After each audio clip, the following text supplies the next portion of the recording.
तुम उसे मनाते रहे, वो मना करती रही। तुमने उसे वक्त दिया और वो बिजी हो गई। लेकिन जैसे ही किसी और का नाम तुमसे जुड़ गया, तुरंत उसकी नजरें बदल गईं। ऐसा क्यों होता है जानते हो? ये कोई फिल्मी सीन नहीं है, ये है फीमेल अट्रैक्शन की सबसे काली और सबसे असली हकीकत, जिसे साइकोलॉजी की दुनिया में कहते हैं प्री सिलेक्शन इफेक्ट। क्या है प्री सिलेक्शन इफेक्ट? जब कोई और पहले ही तुम्हें चुन चुकी होती है।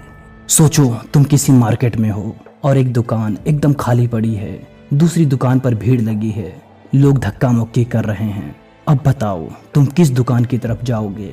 जाहिर है जिस दुकान पर भीड़ है। क्यों?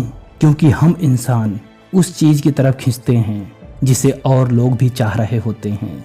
यही चीज महिलाओं में और ज्यादा काम करती है। जब किसी लड़की को पता चलता है कि तुम्हारी पहले से गर्लफ्रेंड है, तो उसके दिमाग में अलार्म बजता है। वो सोचती है इस लड़के को पहले ही किसी और ने चुन लिया है, यानी इसमें कुछ तो खास है। मतलब तुमने खुद को साबित नहीं किया, बल्कि किसी और लड़की ने तुम्हें चुनकर तुम्हारी वैल्यू बढ़ा दी। स्कार्सिटी, जो मिल नहीं सकता वही चाहिए। इंसानों की सबसे बड़ी कमजोरी है लालच। हमें वो चीज चाहिए जो मिल नहीं रही। तुम जब सिंगल थे, हर वक्त उस लड़की को मैसेज कर रहे थे, फोन कर रहे थे, इमोशनली इन्वेस्टेड थे। तब वो कूल थी, डिस्टेंट थी।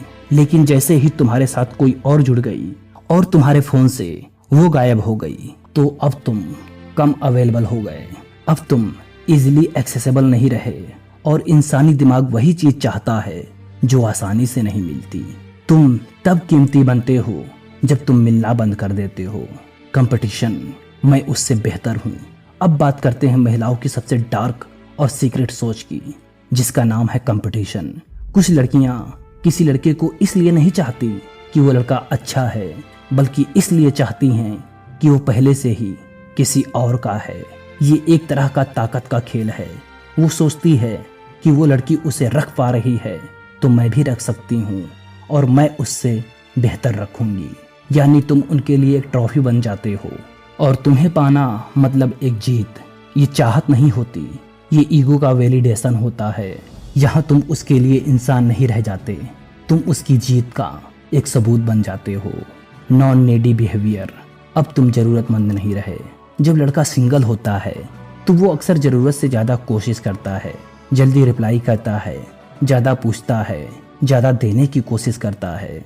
और औरतों को ये सब नेडी और अनअट्रैक्टिव लगता है। लेकिन जैसे ही तुम किसी और लड़की के साथ हो जाते हो, वैसे ही तुम्हारे बिहेवियर में बदलाव आ जाता है। तुम जल्दी रिप्लाई नहीं करते, तुम हर समय अब मौजूद नहीं रहते, तुम शांत और कॉन्फिडेंट लगते हो।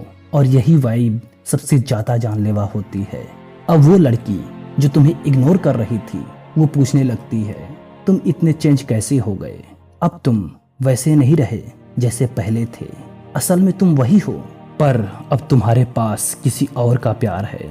अब तुम्हें किसी के वैलिडेशन की जरूरत नहीं। Female instincts, survival driven psychology.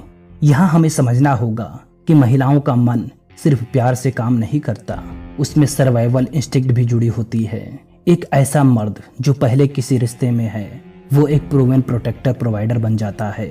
वो सोचती है वो दूसरी लड़की उसके साथ खुश है, इसका मतलब ये लड़का सही है। उनका दिमाग कहता है इस मर्द के पास पहले से ही अफेक्शन है, रिसोर्सेज हैं और इमोशनल बैलेंस है, यानी ये भरोसे के लायक और मजबूत है। Mystery factor. अब तुम प्रेडिक्टेबल नहीं रहे।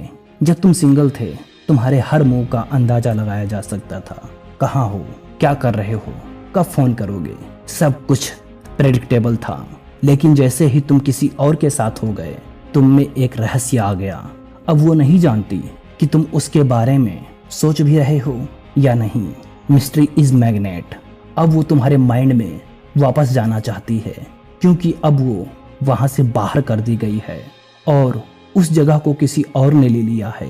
ये प्यार नहीं, साइकोलॉजी है। तुमने उसे हक से चाहा था, उसके लिए सब कुछ किया, फिर भी वो दूर रही। अब जब तुम किसी और के साथ हो तो तुम्हारी वैल्यू बढ़ गई। क्यों? क्योंकि आज की दुनिया में प्यार से ज्यादा चलता है स्टेटस, वैलिडेशन, ईगो, स्कार्सिटी और सबसे ज्यादा सोशल प्रूफ। जब तुम्हारे साथ कोई नहीं होता तब तक तुम किसी की नज़र में नहीं आते, लेकिन जैसे ही तुम किसी की ज़रूरत बनते हो तब से तुम सबसे बड़े हथियार बन जाते हो और सामने वाले को फील होता है कि तुम भी कोई ऐसी वैसी चीज़ नहीं हो। तो अब जान गए कि तुम्हारे पास जब कोई और होती है तभी तुम बाकियों की नज़र में चमकने लगते हो, क्योंकि तुम अकेले थे तो वो सोचती थी ये तो हमेशा मिलेगा, लेकिन अब वो सोचती है अगर मैं अभी नहीं चाहूँगी तो ये किसी और की ज़िंदगी बन जाएगा। तुम्हें जब तक कोई और नहीं चाहता तब तक तुम किसी की ज़रूरत नहीं होते, लेकिन जिस दिन कोई और तुम्हारे साथ मुस्कुरा दे फिर पूरी दुनिया तुम्हें देखने लगती है। इस कड़वी सच्चाई को समझो।